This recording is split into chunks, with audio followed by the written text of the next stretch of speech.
नमस्कार, स्वागत छ कार्यक्रम खोज खबरमा। म पुष्कर खतिवडा। समाजमा भएका हरेक घटनामा हाम्रो नजर।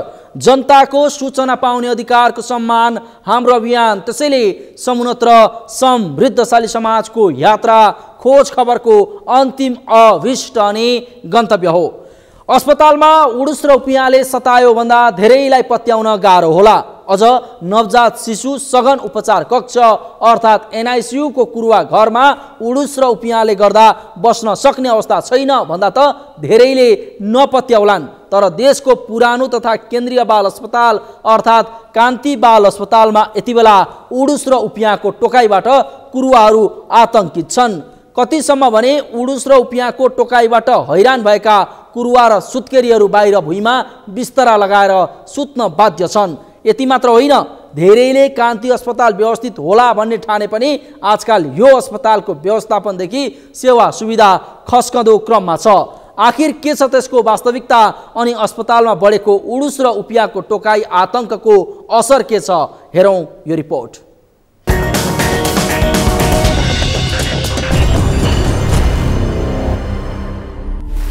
कान्ति बाल अस्पतालमा उडुस र उपियाँको आतंक।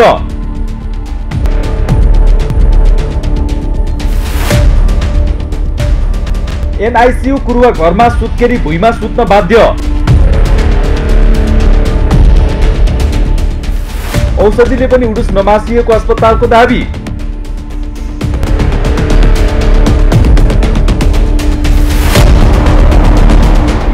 यो दृश्यमा देखिएको अस्पताल हो नेपालको एकमात्र सरकारी बाल अस्पताल अर्थात् कान्ति बाल अस्पताल। यो काठमाडौँको महाराजगञ्जमा छ।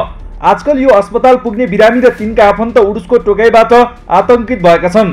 अस्पतालभित्र उडुसको आतंक यति धेरै छ कि उपचारका लागि पुगेका बिरामी र कुरुवा मात्र होइन, स्वास्थ्यकर्मी समेत हैरान भएका छन्।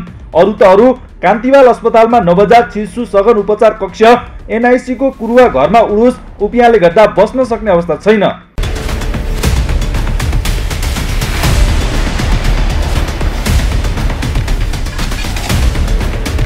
एक महिना भन्दा कम उमेरका नवजात शिशुलाई एनआईसीयूमा राखेर उपचार गरिन्छ।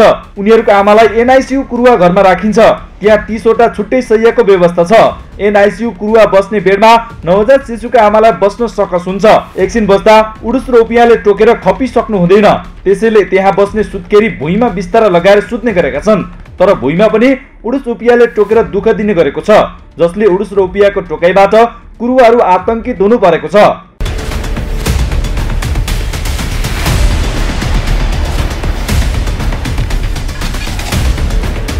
कान्ति बाल अस्पतालमा नवजात शिशु सघन एनआईसीयू को कुरुवा घरमा उडुस र उपियाँले सताउँदा बिरामी लिएर आउने सुत्केरीहरू हैरान भएका हुन्। देशकै पुरानो तथा केन्द्रीय बाल अस्पताल भए पनि उडुस र उपियाँले सताउन थालेपछि बिरामी र कुरुवा रातभर सुत्न नसकेको उनीहरूको गुनासो छ। उडुस आको कोही टोकिनी भित्रै सुत्या हो, कोही बाहिरै सुत्या हो। टोकिनी त्यतिकै सुत्या हो, सब मार्दै सुत्दै। कस्तो अलिअलि त रहेछ है, अनि त एउटा दुईटा त मार्यो मान्न त, अनि टोक्दाखेरि त उठेर बसेको त्यो एकछिन सुत्दै उठ्दै बस्यो। कान्ति आएका सुत्केरी महिलाहरू उडुसको टोकाइबाट बस्न भुइँमा बिस्तारा लगाएर सुत्ने गरेका छन्, जसका कारण आफ्ना बच्चाको उपचार सकिदासम्म यी सुत्केरीहरू बिरामी हुने जोखिम बढेको छ। त्यसो त सधैँ भरिभरा हुने कान्तिमा पालो पाउन मुस्किल पर्छ। लामो समय कुरेर पालो पाए अस्पतालको अवस्थाले कहिले निस्किउला चाहिँ हुने सुत्केरी महिलाहरूको गुनासो छ। बाबुलाई हिजो राति 102-300 ज्वरो आएको, अहिले यति बेलासम्म बल्ल यति बेला रिपोर्ट देखाएर निस्केको दौडेर यहाँ लाइन छ भनेर आएको। अब राम्रो चाहिँ छ होइन, तर एकदम ढिला के, अलि केयरलेस जस्तो हेरेपछि मान्छे कति गाह्रो भएर आइरहेको हुन्छ नि त। यहाँ चाहिँ अब मतलबै छैन क्या, यता गयो यता पठाइदिने, यता गयो यता पठाइदिने, त्यो गएर पनि अलिकति हेलचक्रे चाहिँ छ होइन। तर अब पछि गरेर मेरोलाई चाहिँ भइरहेछ अहिलेसम्म। यहीँ नै दुइटै बच्चा यहीँ नै देखाएर नै ठिक भएको छ। अलिकति ढिला चाहिँ एकदमै ढिला क्या, बिहान आएको बच्चा यति बेलासम्म केही खुवाएको पनि छैन। अनि यहाँ हतार हतार यहाँ औषधिमा लाइन बस्न आएको उता रिपोर्ट देखाएर। देशैभरका अस्पतालले बालबालिकाको उपचारका लागि कान्ति बाल अस्पताल नै रिफर गर्छन्, तर उडुस उपियाँ नियन्त्रणलाई भने प्रशासनले प्राथमिकता दिएको छैन। यस्तै कान्ति पुगेका सेवाग्राहीले सेवा प्रवाहमा हुने ढिलाइ, अव्यवस्थित शौचालय, बिरामी प्रतीक्षालयको अभाव लगायतका समस्याबाट पनि आजित हुने क्रम बढेको छ। यति मात्र होइन, देशैभरिका अभिभावकले आफ्ना बिरामी बच्चाको उपचारका लागि दशकौंदेखि विश्वास गर्दै आएको यो अस्पतालमा अहिले भने जस्तो सेवा पाइँदैन। देशको राजधानीमा भएर पनि अन्य कैयन सरकारी अस्पतालको तुलनामा कान्ति बाल अस्पतालको व्यवस्थापन निकै कमजोर छ। सबभन्दा पहिले चाहिँ नि यहाँ जुन लाइन लाग्छन् नि त्यो लाइन लाग्नेमा चाहिँ नि अलिकति बेलाइन लाग्दिन्छन्। त्यो बेलाइनलाई एकचोटि सुधार्नु पर्यो। अनि जाँदाखेरि चाहिँ नि अलिकति डिस्टर्ब गर्छन् कि त्यहाँ गार्डहरूले पनि धेरै डिस्टर्ब गर्छन्। त्यो गार्डहरूलाई पनि अलिकति चेतावनी दिन सक्नु पर्यो हामीले, त्यो भयो। अनि जुन चाहिँ नि यो लाइन सिस्टम छ नि यो उसको यो तपाईँको के भन्छ भने त्यहाँ काट्ने टिकटहरू त्यो पनि सिस्टम अलिकति मिलाउनु पर्ने हो। हुन त कान्ति बाल अस्पताल धेरैको आशा अनि भरोसाको स्थल हो, किनकि यस अस्पतालमा न्यून आय स्रोत भएका व्यक्तिले पनि सस्तो मूल्यमा दक्ष चिकित्सकबाट उपचार पाउँछन्। यही विश्वास देशभरका अभिभावकले राम्रो उपचार पाउने आशाले आफ्ना सन्तानलाई कान्ति अस्पतालमा ल्याउने गरेका छन्।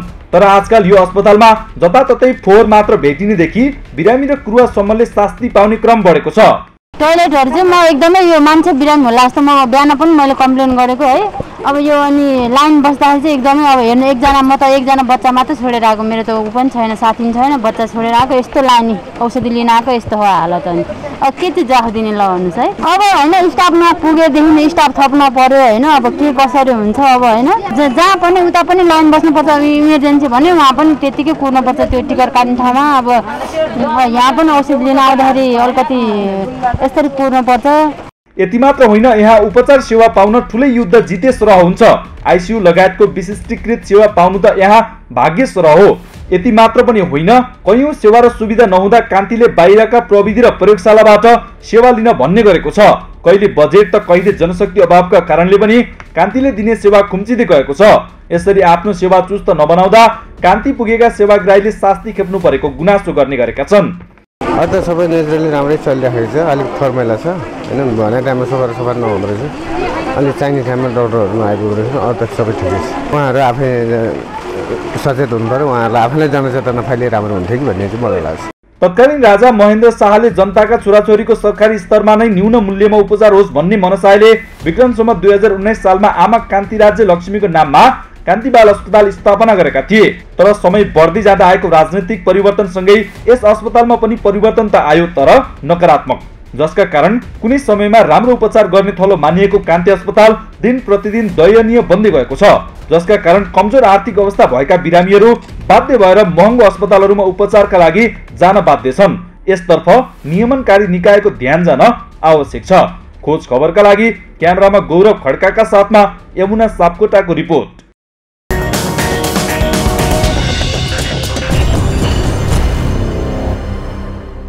हो, देशभरका बालबालिकाको रेफरल सेन्टर भएकाले पनि कान्ति बाल अस्पतालमा भिडभाड हुनु स्वाभाविक हो। अझ देशकै पुरानो र केन्द्रीय बाल अस्पताल भएकाले यसको सेवा सुविधा चुस्त दुरुस्त होला भनेर ठान्नु पनि स्वाभाविक नै हो। तर यति बेला कान्ति बाल अस्पतालमा उडुस र उपियाँको टोकाइबाट कुरुवाहरू आतंकित छन्।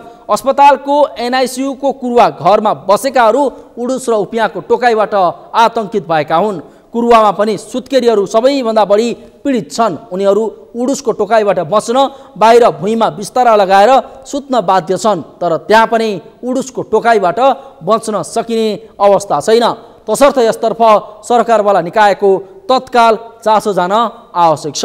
कार्यक्रममा एकैछिन ब्रेकपछि धनगढीमा 5 पटक म्याद थपेर पनि 5.5 वर्षमा नबनेको केवल 2 तले भवन सम्बन्धी प्रसङ्ग उजागर गर्नेछौँ, हेर्दै गर्नुहोला।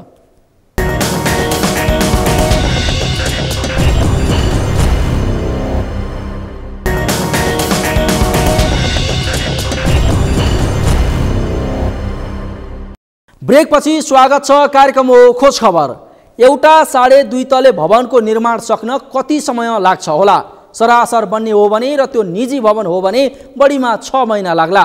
तर केही गरी त्यो सरकारी योजनाको काम हो भने त सरकारी काममा हुने गरेको ढिला सुस्तीलाई मापन गरेरै भन्दा पनि बढीमा 1.5 वर्षमा 2.5 तले भवन बनाउन सकिन्छ। तर धनगढीको सेती प्रादेशिक अस्पतालको भवन 5.5 वर्षमा पनि निर्माण सकिएको छैन। र रोचक त के छ भने यो केवल 2.5 तले भवन निर्माणका लागि 1-2 पटक होइन 5 पटकसम्म म्याद थप गरिएको छ। तर त्यो 5औं पटकसम्म थप गरिएको म्यादमा पनि असार 25 गते नै सकिएको छ। तथापि अझै पनि भवन निर्माण सकिएको छैन। आखिर के छ त्यसको वास्तविकता? हेरौँ यो रिपोर्ट।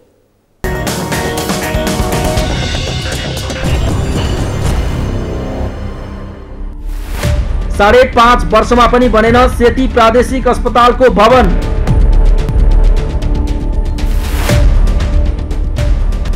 अधुरो भवनबाटै सेवा दिँदै अस्पताल, प्रदेश सरकार भनी मौन। 5औं पटकसम्म म्याद थप, निर्माण ठेकेदार झनै लापरवाह।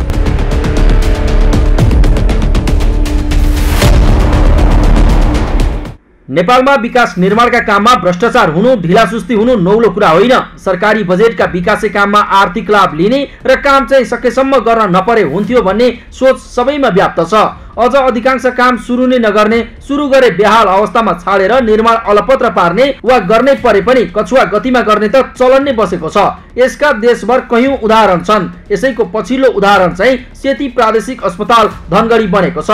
सम्झौता अनुसार 2.5 वर्षमा बन्नुपर्ने सेती प्रादेशिक अस्पतालको भवन 5.5 वर्ष बढी समय बित्दा समेत अझै पनि अधुरै छ।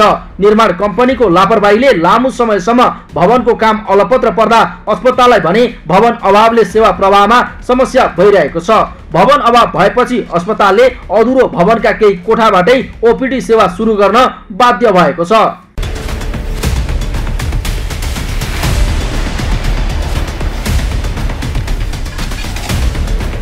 सेती प्रादेशिक अस्पताल धनगढीको भवन निर्माणका लागि 5औं पटक थप गरिएको अवधि पनि गत असार 25 गते नै सकिएको छ।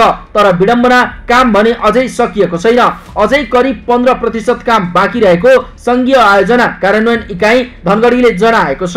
जबकि 28 करोड 74 लाख 28 हजारको लागतमा यो 2 तले भवन निर्माण गर्न रबिना थेगिन जेबीसँग 2074 कार्तिक 28 गते नै सम्झौता गरेको थियो। सम्झौता अनुसार 2077 वैशाख 27 मै भवन निर्माणको काम सम्पन्न हुनुपर्ने थियो। तर विडम्बना 5 पटकसम्म म्याद थप हुँदा पनि निर्माण कम्पनीले काम सम्पन्न गर्न भने सकेको छैन। झ्याल ढोका लगाउने, ट्रायल बिछ्याउने, रङरोगन गर्ने, शौचालय बनाउने, बिजुली बत्ती जडान गर्ने लगायत फिनिसिङका काम बाँकी रहेको संघीय आयोजना कार्यान्वयन इकाइ धनगढीले जनाएको छ। असार 11 गतेदेखि हर्जना सुरु भइसकेको निर्माण कम्पनीले म्याद थपका लागि फेरि निवेदन दिएको छ। जबकि यसको निर्माणमा ढिलाइको कारण भने स्वयं निर्माण ठेकेदार नै हो, जसले 5 पटकसम्म म्याद थप गर्दा पनि निर्माण सम्पन्न गर्न सकेनन्। अब समयमै काम पूरा नगरे बापत ठेकेदारले दैनिक जरिवाना तिरेर काम गर्नुपर्ने नियम छ। ठेक्का रकमको 0.05% दैनिक जरिवाना तोकिएको छ भने महिनासम्म त्यसरी पनि काम पूरा नगरे ठेक्कानी तोडिने आयोजनाले जनाएको छ। यसमा समय समयमा गर्दै विविध कारणहरूले कोभिडहरू, बालवाटिको बन्द हुने टाइम बन्द हुने त्यो कारणहरू प्लस आर्थिक त्यो कन्ट्रोल गरेको कारणहरू देखाएर अहिलेसम्म 5 चोटि म्याद थप भइसकेको छ।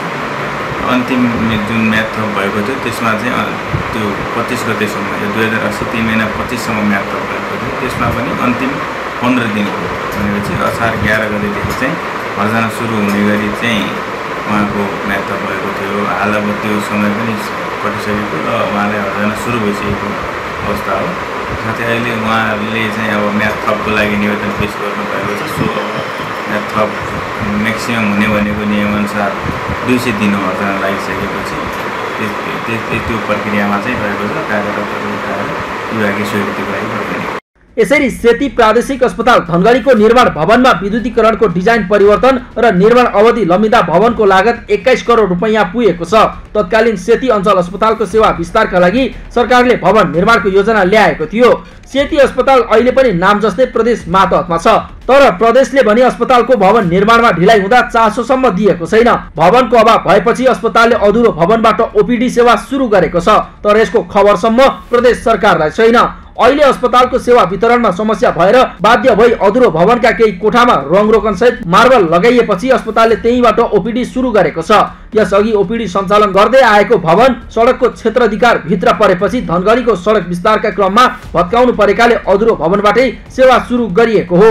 सेवा विस्तार क्रममा हामीले त्यो बिल्डिङमा अब हामीले अहिले यो बिल्डिङ बनिसके पश्चात एमआरआई सेवा, सिटी स्क्यान अनि तपाईँको चाहिँ शल्यक्रिया, विभिन्न डिपार्टमेन्टमा शल्यक्रियाहरू गर्ने, जस्तै हजुरले चाहिँ महिला प्रसुति शल्यक्रिया गर्ने भन्ने प्रयोजनको लागि चाहिँ अहिले चाहिँ हामीले त्यहाँ गर्ने भनेको हो। अहिलेसम्म त्यो स्थापना हुन सकेको छैन। अहिले हामीसँग एउटै मतलब शल्यक्रिया गर्ने एउटै कोठा छ। एउटै कोठामा विभिन्न डिपार्टमेन्टको चाहिँ शल्यक्रिया एउटै कोठामा भइरहेको अवस्था हो। त्यो पनि कस्तो छ भने प्रत्येक दिन हुँदैन, हप्ताको एक दिन एउटा डिपा जस्तो न्युरोको हुन्छ भने अर्को दिन चाहिँ हार्ट जोड्नेको हुन्छ, अर्को चाहिँ तपाईँको सामान्य सर्जरीको हुन्छ, अर्को दिन चाहिँ प्रसुतिको हुन्छ, अर्को दिन चाहिँ न्युरोको हुन्छ। गर्दाखेरि हप्तामा चाहिँ एक दिन चाहिँ एउटा मात्र हुने भइरहेको छ। यसले गर्दाखेरि हाम्रो के त अपरेसन गर्नेको चाहिँ सङ्ख्या पनि बढ्दै गएको छ। त्यसपछि चाहिँ अब कसैको चाहिँ 1 वर्षपछि पालो त्यो समस्या भइरहेको छ हामीलाई होइन। पहिला पुरानो भवनमा चाहिँ हाम्रो ओपिडी सेवा सञ्चालन भइरहेको थियो। अहिले नगरपालिकाले चाहिँ सडक विस्तार गर्ने गरेर ओपिडी भवन भत्केर तत्काल काम चलाउनुमा केही समयको लागि चाहिँ अहिले हामीले त्यहाँ अहिले ओपिडी सेवा चाहिँ दिइराखेका छौँ। अरू सेवा चाहिँ ठप्प रहेको अवस्था छ। हुन त हस्तान्तरण नहुँदै भवन प्रयोग गर्न नहुनु हो, तर पनि अस्पतालले भवन अभावमा अधुरै भवनबाट सेवा सुरु गरेको छ। पानी तथा शौचालय अभाव भए पनि अस्पतालले अधुरो भवनबाट सेवा सुरु गर्न बाध्य भएको हो। अस्पतालका 2वटा भवनमा मेडिकल र सर्जिकल वार्ड सञ्चालन भइरहेका छन्। डायलिसिस र आइसियुका लागि पनि ठाउँ साँघुरो भएको छ। हस्तान्तरण भए पनि एमआरआई मेसिन पनि नयाँ भवनमा राखिने अस्पतालले जनाएको छ। 2 वर्षभित्रमा बनिसक्नु पर्ने भवन, यो नयाँ भवन जुन चाहिँ 5 वर्षमा पनि बनि नसक्दाखेरि हैन धेरै चाहिँ समस्या भइरहेको छ हैन। अहिले पनि टिनको टहरामा चाहिँ हामीले सेवा दिनु परेको छ। आइसियु चलाइरहेका छौँ, टिनको छाप्रो हालेर माथि प्लास्टिक हालेर हैन आइसियु जस्तो चाहिँ हैन स्पेसल सर्भिस हामीले चाहिँ दिइरहेका छौँ। त्यसो भएको कारणले के हो भने अब यो चाहिँ पुराना चाहिँ संरचना जीर्ण संरचनाहरूबाट चाहिँ सेवा प्रवाह गर्दाखेरि समस्या छ। बर्खामा चुइन्छ, पानी आउँछ, घुँडामा पानी आउँछ। हाम्रो गाइनी वार्डमा हेर्ने हो भने घुँडामा पानी आउँछ। यो भवन समयमा भइदिएको भए यहाँका चाहिँ हाम्रो विभागहरू, हाम्रा डिपार्टहरू सबै त्यहाँ साथै हामी हैन त्यहाँ सहजै ढङ्गले चाहिँ हामी प्राकृतिक ठाउँमा चाहिँ सेवा दिन्थ्यौँ। अब 5 वर्षसम्म पनि त्यो नभएको कारणले यहाँतिर हामीलाई चाहिँ अलिकति सकस भइरहेको छ यहाँबाट उपचार हामीले सेवा दिनका लागि। यो भवन नबनिन्जेलसम्म हैन यो चाहिँ यो सेती प्रादेशिक अस्पतालले यो भिडलाई थेक्न सक्दैन। धेरै भिड छ, 1500 भन्दा बढी नै छ। जताततै चाहिँ मेला जस्तो छ कि हैन। यो चाहिँ साँघुरो ठाउँमा गाह्रो जनतालाई शास्ति भइरहेको छ हैन। यहाँ चाहिँ हामीले चाहिँ लाइनहरू व्यवस्थित गर्न सकिरहेका छैनौँ हैन। काउन्टरहरू व्यवस्थित गर्न सकिरहेका छैनौँ हैन। यहाँ चाहिँ यो ओपिडी काउन्टरहरूदेखि लिएर चाहिँ हाम्रो बिमा काउन्टरहरूदेखि लिएर सामाजिक सेवाका काउन्टरहरू एकदम साँघुरो ठाउँमा छन् कि धेरै चाहिँ कन्जस्टेड छन्। यो फार्मेसी हेरौँ हैन, धेरै कुराहरू यो अभाव यसले गर्दा नै भइरहेको छ। यो सम्बन्धित निकायको ध्यान जाओस्, समयमै चाहिँ यो भवन ह्यान्डओभर होस्। असार 25 गतेसम्मको म्याद थियो, त्यो म्याद पनि गुज्रिसक्यो, त्यो म्याद पनि पार भइसक्यो, 5 वर्ष पनि पार भइसक्यो हैन। अझै पनि कुनै सुरसार छैन हैन। अलिअलि सुस्त गतिमा चाहिँ कामहरू भइरहेको छ। तीव्र गतिमा त्यसलाई काम गराएर त्यसलाई ताकेता गरेर छिटोभन्दा छिटो चाहिँ सेती प्रादेशिक अस्पताललाई ह्यान्डओभर गरोस् भन्ने मेरो आग्रह हो। प्रदेशको रिफरल अस्पतालको रूपमा रहेको सेतीमा सुदूरपश्चिमका पहाडी जिल्लाबाट पनि दैनिक सयौं बिरामी उपचारका लागि पुग्ने गर्छन्। तर 5.5 वर्षदेखि यो अस्पतालको भवन अधुरो छ। यसो हुनुमा निर्माण कम्पनीले अग्रिम भुक्तानी लिएर पनि काम अलपत्र छाड्ने प्रवृत्तिले सेती अस्पतालको भौतिक व्यवस्थापनमा निकै चुनौती भएको छ। अझ 5 पटक म्याद थप्दा समेत भवन सम्पन्न नगर्ने ठेकेदार कम्पनी रविना थेगिमलाई सरकारले कारवाही गर्न सकेको छैन। यसैको मनपेट पाएर ठेकेदार कम्पनीको मनोमानी झनै बढेको छ। त्यसैले समयमा काम नसक्ने ठेकेदार कम्पनीलाई कारवाही गरी ठेक्का तोड्न सरकारले अब भने खुट्टा कमाउनु हुँदैन। यसबाहेक कुनै पनि कर्मचारीले ठेकेदार कम्पनी बचाउने चलखेल गर्नुपर्ने हुँदैन। खोज खबरका लागि कैलालीबाट दिनेश विष्टको रिपोर्ट।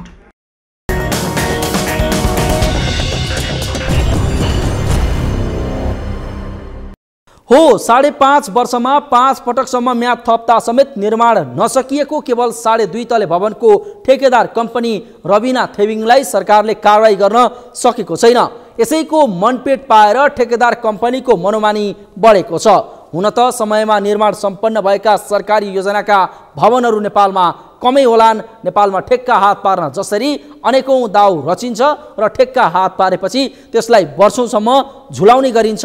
यसैको शिकार सेती प्रादेशिक अस्पताल र यस्तै अन्य कयौं भवनहरू बन्ने गरेका छन्।